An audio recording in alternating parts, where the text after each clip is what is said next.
Finally दोस्तों आज आप सबके लिए ज्योग्राफी का टॉप 5 लॉन्ग सब्जेक्टिव क्वेश्चन जो कि आपके बोर्ड परीक्षा में 100% यही प्रश्न पूछे आने वाले हैं, तो आप इस वीडियो को शुरू से लेकर अंत तक जरूर देखिएगा।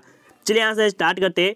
और स्टार्ट करने से पहले बता दें कि अभी तक आप हमारे चैनल को सब्सक्राइब नहीं किए तो सब्सक्राइब कर लीजिए और बेल आइकन को ऑल जरूर कर लीजिएगा।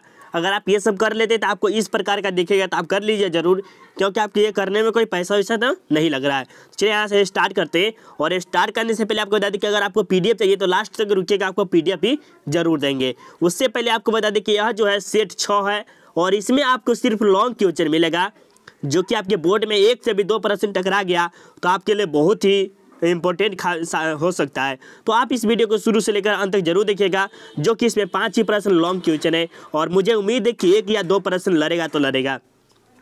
तो देखिए और अच्छा से अच्छा नंबर लाने की कोशिश कीजिए और हो सके तो अपने कॉपी में नोट करते हुए चलिए, ताकि आप आने वाले समय में आपको ये वीडियो देखने का जरूरत नहीं पड़े और अपने कॉपी से ही देख लीजिएगा तो रिवाइज हो जाएगा। तो जाके जरूर देखिएगा। और अगर आपने अभी तक 1 से लेकर सेट 5 तक का नहीं देखा तो जाकर जरूर देखिए, जिसका लिंक आपको डिस्क्रिप्शन मिलेगा। और आप देख लेते हैं तो आप बहुत ही बेहतरीन से बेहतरीन नंबर लाने के लायक हो जाते हैं, तो जाके जरूर देखिएगा, जिसका लिंक आपको डिस्क्रिप्शन मिलेगा मेरे दोस्त। तो चलिए यहाँ से स्टार्ट करते हैं 1 नंबर से, और 1 नंबर से स्टार्ट करेंगे। चलिए यहाँ से देखिए क्या करा है। ये 5 नंबर का प्रश्न है जो कि आपके लिए बहुत इंपॉर्टेंट है। खनिज तेल क्या है? खनिज तेल क्या है या पेट्रोलियम क्या है? ठीक है, इसके उत्पादन एवं वितरण का विवरण दे। मतलब इसे है ना, खनिज तेल कैसे उत्पादन हुआ इसके बारे में कुछ न कुछ बताना है। तो फटाफट हम करते हैं आपके साथ आंसर उत्तर करते हुए, ठीक है। और अभी तक आपने लाइक नहीं किया वीडियो को तो एक बार लाइक कर देंगे और अपने दोस्तों के एक बार जम के शेयर कर देंगे मेरे दोस्त, फटाफट शेयर कर दीजिए, ठीक है। चलिए अब यहाँ से उत्तर देखते हैं। खनिज तेल पृथ्वी के गर्भ से खोद कर निकाला गया एक प्रमुख तेल है, ठीक है। बहुत अच्छी बात बोले हैं। ये जो खनिज तेल है वो क्या है? पृथ्वी से खोद कर निकाला गया एक प्रमुख तेल है। ये सही बात सभी के सभी स्टूडेंट जानते हैं और सब कह सकता है कि कहाँ से निकलता तेल, तो पृथ्वी के अंदर से निकलता है। ये तो सही है ना भाई। देखिए और जो मोटर कार हो गया, गाड़ी उड़ी समय में क्या चीज़ चलाते हैं? पेट्रोल या तेल डीजल ये सब चलाते थे, कहाँ से निकलता है? सब पृथ्वी के अंदर से निकलता है। इसे पृथ्वी तेल भी कहते, पत्थर तेल भी या चट्टानी तेल भी कहते हैं। इसकी प्राप्ति सादी सेल में होता है। खनिज तेल का प्रमुख उत्पादन निम्नलिखित क्षेत्र में है, तो ये भी कह सकते हैं, ठीक है। और इसे क्या कहते हैं? पत्थर तेल भी कहते हैं और चट्टानी तेल भी कहते हैं। मतलब चट्टान से भी कभी कभी मिलता है, कभी कभी पत्थर के भी तेल से, इसी की तरह हमारे पास मिलता है, ठीक है। तो ये आपके कुछ कारण थे। और इसके जो प्रमुख उत्पादन क्षेत्र है जो निम्नलिखित जगह पर है, जो कि आप देख सकते हैं इतना जो क्षेत्र है ये आप सबके निम्नलिखित क्षेत्रों में है, जैसे फैले हुए हैं। तो देखिए एक में सबसे पहले असम मेघालय। असम मेघालय क्षेत्र में देखिए यहाँ यह हमारे भारत का सबसे पुराना तेल क्षेत्र है। इस तेल क्षेत्र में प्रमुख हुआ है। मतलब यहाँ पर जो है ना, ये भारत का सबसे पुराना प्रमुख क्षेत्र है, जो कौन? असम और मेघालय, जहाँ पर तेल का उत्पादन सबसे ज़्यादा हुई है। जैसे डिगबोई क्षेत्र, नहरकटिया, सुरमा घाटी, रुद्र सागर, ये सब जगह है जहाँ पर आपको क्या हुआ? पेट्रोल की या खनिज तेल के कह सकते हैं, ठीक है। ये सब का उत्पादन हुआ था। आप देखिए 2 नंबर प्रश्न, गुजरात क्षेत्र। गुजरात में भी हुआ है, राजस्थान में भी हुआ है। तो गुजरात हमारे देश का दूसरा प्रमुख उत्पादक तेल क्षेत्र है, ठीक है। ये गुजरात क्या है? भारत का, मतलब भारत का दूसरा प्रमुख तेल उत्पादक क्षेत्र है, जहां संभात की खाड़ी तथा अंकलेश्वर से तेल की प्राप्ति होती है। कहाँ से होती है? खंभात की खाड़ी से अंकलेश्वर से तेल की प्राप्ति होती है। इसके अलावे कुलोल, नवगांव, कोसांबा, ढिलवका और मेहसान में भी तेल का पता चलता है। मतलब इन सभी जगहों पर क्या होता है? तेल का उत्पादन हमें पता चलता है। तब हम यहाँ जाके अपनी तेल का उत्पादन निकालना स्टार्ट करते और ये हम बेचना कर देते हैं, कोई गाड़ी उड़ी में चलाना स्टार्ट कर देते। मतलब इस जगह का हम खाली करते हैं धीरे धीरे, ठीक है। ये हमारे लिए और विनाश के ही धीरे धीरे हम जा रहे हैं, ठीक है। ये कुछ कारण था। और ये 3 नंबर प्रश्न में राजस्थान क्षेत्र। हमारे राजस्थान में भी तेल के कुछ कुएं मिले। मतलब राजस्थान में है ना, क्या मिले? कुआं मिले। किसके? तेल के। जैसे सुई, कांडकोट एवं मिर्सादी वाला में, ये सब में कहाँ मिला है? क्या चीज़ का? तो ये हमारे तेल सब का। तो ये आपके थे 5 नंबर का प्रश्न। और इसे अगर आपने कॉपी में नोट कर लेते हैं तो समझिए कि आप अगर क्या कर रहे हैं, बहुत ही मज़ेदार वाली बात कर रहे हैं। अगर आप कर रहे हैं तो नई कॉपी में कीजिएगा तो बहुत ही गलत बात है। तो कॉपी में कोशिश कीजिएगा कि करते रहिएगा, ठीक है। चलिए अब आपके सामने 2 नंबर प्रश्न है और इसे स्टार मार्क लगा लीजिए, बहुत बार प्रश्न पूछा गया और इसे वो फर्स्ट नंबर भी और ये सेकेंड नंबर भी, ठीक है। चलिए भारत के लौह एवं इस्पात उद्योग के विकास का वर्णन करें। भारत में जो है लौह इस्पात उद्योग के विकास का वर्णन करना है। जो लोहा हम सब देखते हैं, कुल्हाड़ी टेंगारी ये सब देखे हैं कि लोहा का भी तलवार वलवार बन जाता है। ये लोहा तो सबसे पहले वैदिक सभ्यता में खोजी गई थी, लेकिन इसके जो उत्पादन है, कहाँ कहाँ उद्योग है, इसके बारे में हम बात करेंगे। ठीक है, तो चलिए, लोहा इस्पात उद्योग आधारभूत उद्योग है। क्या है लोहा इस्पात उद्योग? क्या है? आधारभूत उद्योग है। इसे उद्योग की जननी भी कहा जाता है। क्या कहता है? इसे उद्योग की जननी भी कहा जाता है। भारत में लौह इस्पात उद्योग का इतिहास बड़ा ही प्राचीन है। प्राचीन काल में इसे गगरिया या लाहौर जाति के द्वारा किया जाता था। मतलब भारत में है ना, यह प्राचीन काल से ही है। किसमें? प्राचीन, बड़ा ही प्राचीन है। मतलब क्या? ये लौह इस्पात के बारे में, तो ये भी आपको समझ गया है। लेकिन वर्तमान समय में इसका वास्तविक विकास 1874 में हुआ। मतलब 1874 में हुआ, मतलब जैसे धीरे धीरे विकास बढ़ता गया। ठीक है, तो ये क्या हुआ? 1874 में इसका विकास के बारे में पता चले कि लोहा से ये काम हो सकता है। जब पश्चिम बंगाल के कुल्टी में पहला लोहा इस्पात कंपनी खोला गया, पर इसका वास्तविक विकास 1907 में। लेकिन ये देखिए, पहले पता चला कि हाँ 1984 में थोड़ा सा हो रहा है लोहा से विकास, लेकिन इससे सबसे बढ़िया जो विस्तार रूप से इसका हुआ, बहुत ही अच्छा वास्तविक रूप में खोला गया बहुत अच्छे से। तो ये जो विकास का जो काम हुआ 1907 में हुआ। ठीक है, 1907 के बाद जब बिहार के संकाची टाटा नगर में जमशेद टाटा ने टाटा लोहा इस्पात कंपनी की स्थापना की। किसने की थी? टाटा जी, जमशेद जी ने किसके? टाटा लोहा कंपनी की स्थापना की। वर्तमान में समय में कई बड़े बड़े लोहा इस्पात कंपनी है जो इस्पात बनाने का काम कर रही है। सही बात है, जो कि हमारे देश में एक सिर्फ टाटा कंपनी ही नहीं है, अनेक प्रकार की कंपनी है जो कि क्या करती है? बनाने में काम करती है। इस्पात, लोहा इस्पात कुछ ना कुछ बनाने में काम करती है। जैसे देख सकते हैं, भिलाई हो गया, राउरकेला, दुर्गा पूजा, बर्नपुर, बोकारो, विशाखापट्टनम आदि। मतलब इन जगहों पर क्या होता है? अनेक प्रकार के लोहा इस्पात का खनन होता है या बनाया जाता है, ये कह सकते हैं। भारत में लौह के प्रमुख उत्पादक राज्य कर्नाटक हो गया, छत्तीसगढ़ हो गया, उड़ीसा हो गया, झारखंड हो गया, मध्य प्रदेश हो गया, तमिलनाडु। भारत के विश्व का तीसरा लोहा उत्पादक देश है। मतलब ये जो भारत है, विश्व का तीसरा स्थान है। किसका? लोहा का।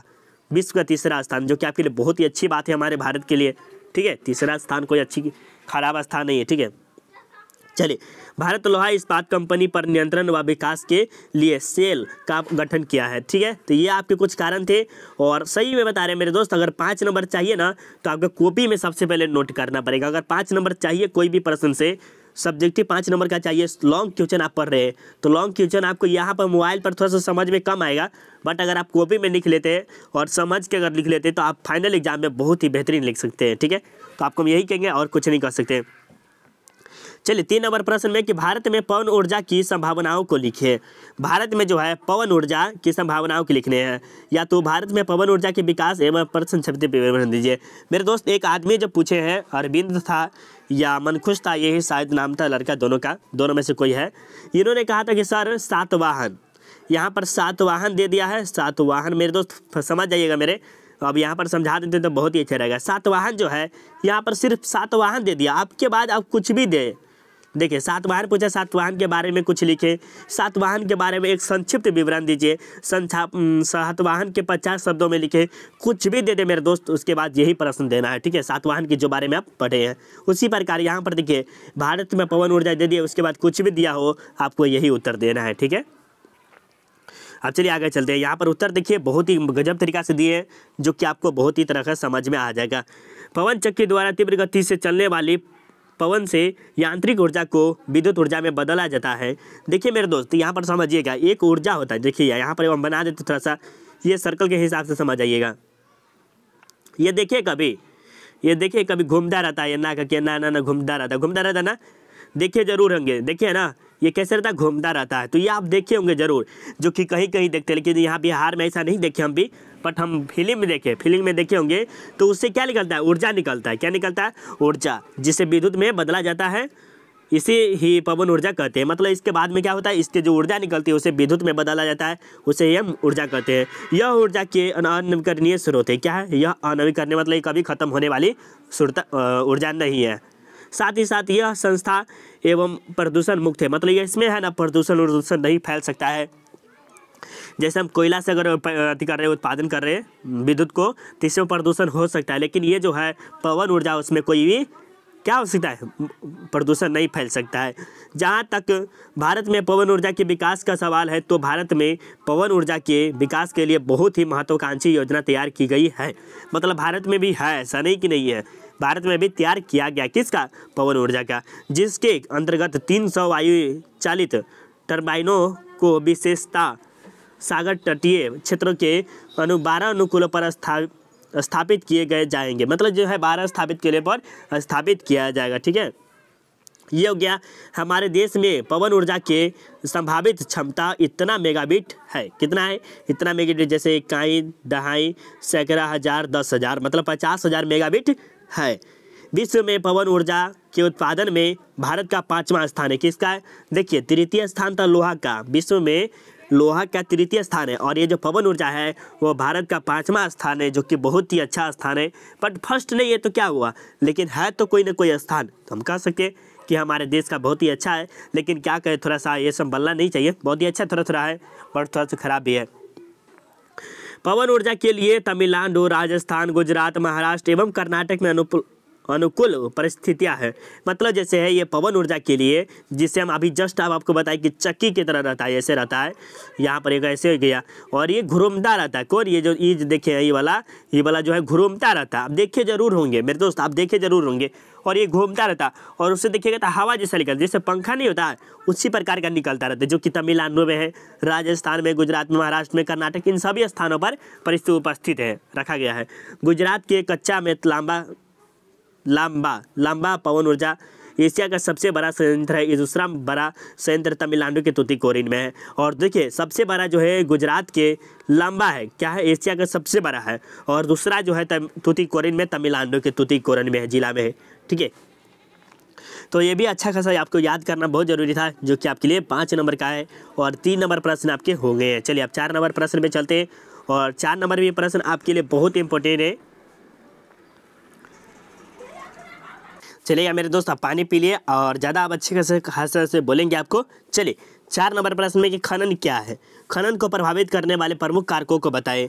मतलब खनन मतलब कोई चीज़ खनते हैं, खनिज उनिज पदार्थ जो हो गया उसको खनते हैं, लेकिन उसे खनने वाले पदार्थ का नाम बताना है, क्या क्या हम खन सकते हैं। अपन देखिए पृथ्वी के अंदर क्या क्या है, सभी चीज़, लोहा हो गया, तांबा हो गया, क्या कहते हैं, पेट्रोल हो गया, कुछ भी लिख सकते हैं मेरे दोस्त। खनन जहाँ पर पूछा है आपसे, आपको ध्यान रहेगा वही लिख देना है। तो देखिए बोर्ड में जाइएगा तो ऐसे नहीं, घबराना नहीं है। सब्जेक्टिव आपको नहीं भी आता है तो कुछ आपका प्रश्न अगर याद है थोड़ा सा भी तो आप लिख सकते हैं, लेकिन बशर्ते आपको याद, कॉन्फिडेंस अपने अंदर होना चाहिए कि हम ये कर सकते हैं।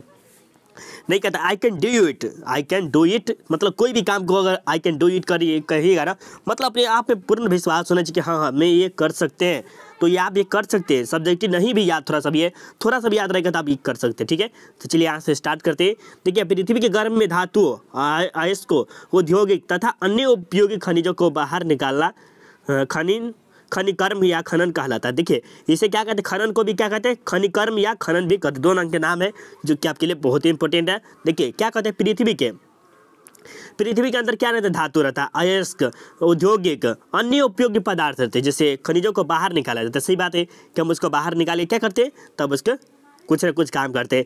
खनन को प्रभावित करने वाले प्रमुख कारण इस प्रकार है, जो कि इस प्रकार देखिएगा। सबसे पहले सेल में धातु की मात्रा, सेल में क्या होना चाहिए, धातु। सेल क्या होता है, एक बैटरी का जैसे नहीं होता है उसी प्रकार का। देखिए बैटरी के पीछे माइनस प्लस सेल होता है, यही होता है एक प्रकार का। ठीक है, देखिए खनिज सेल में पाया जाता है, क्या खनिज सेल में पाया जाता है, परंतु उन सेलों को तभी खोदा जाएगा तब उसमें अधिक मात्रा में खनिज हो। मतलब सेल तो पाया जाता है, लेकिन मान लीजिए यहाँ पर जैसे मान लीजिए खनिज है और वहाँ पर थोड़ा सा है, अगर मान लीजिए वही क्षेत्र में बहुत बड़ा है तो वहाँ पर खोदा जाएगा तब उसको बहुत ही फायदा होगा। अगर नहीं अगर रहेगा, कम रहेगा तो वहाँ पर खोदेगा तो घाटा लगेगा, क्योंकि 10, 20, 30 आदमी से आएगा और उससे मान लीजिए 500 का ही कमाई हुआ है और ये 5,000 रुपया लगा दिया है, तो किसको घाटा होगा कि इसको घाटा होगा ना। तो इसीलिए जहाँ पर देख को लेता है कि हाँ इतना होगा तो ये करता है। ठीक है, उसके बाद आता है औद्योगिक केंद्रों से निकटता है। मतलब औद्योगिक मतलब जहाँ पर हमारा ये कारखाना है और यहीं से निकट होना चाहिए तो थोड़ा सा अच्छा लगता है। तो यदि खनिज औद्योगिक केंद्र से निकट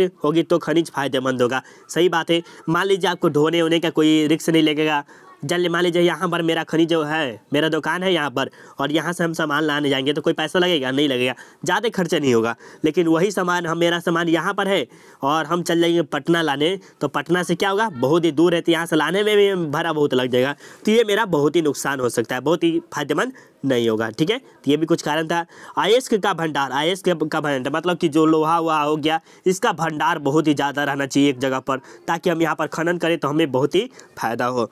यदि सेल में अयस्क प्रचुर मात्रा में होगी तो खनन फायदेमंद होगा, लेकिन थोड़ा मात्रा में होगा तो नुकसानदायक हो सकता है। सही बात है। मान लीजिए हमें चाहिए अभी यहाँ पर हम खनन करेंगे तो वहाँ पर कम से कम 1-2 कुंटल निकलना चाहिए, लेकिन 50 किलो निकलेगा तो फायदा होगा? नहीं होगा मेरे दोस्त, यही कहा जा रहा है।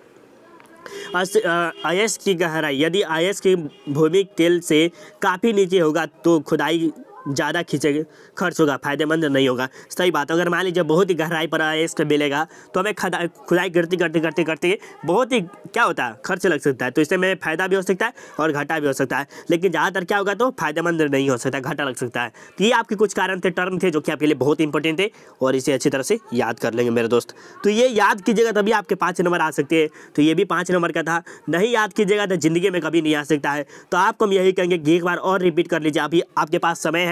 वीडियो को फिर से क्या कीजिए, प्ले कीजिए और अपने कॉपी में नोट करते हुए चलिए। अभी आपके पास टाइम बहुत है, और सेट 1 से लेकर 5 तक देख लीजिए और बोर्ड में 90+ ला के दिखाइए मेरे दोस्त। हमारा नाम तो जरूर लीजिएगा, अगर आएगा तो, नहीं आएगा तभी नाम लीजिएगा। देखिएगा, कहिएगा सर आपका प्रश्न एक भी नहीं आया, ये भी कहिए जरूर आइएगा, कहने जरूर है। लेकिन हमें पूर्ण उम्मीद है कि इसे जरूर आएगा सभी प्रश्न में से।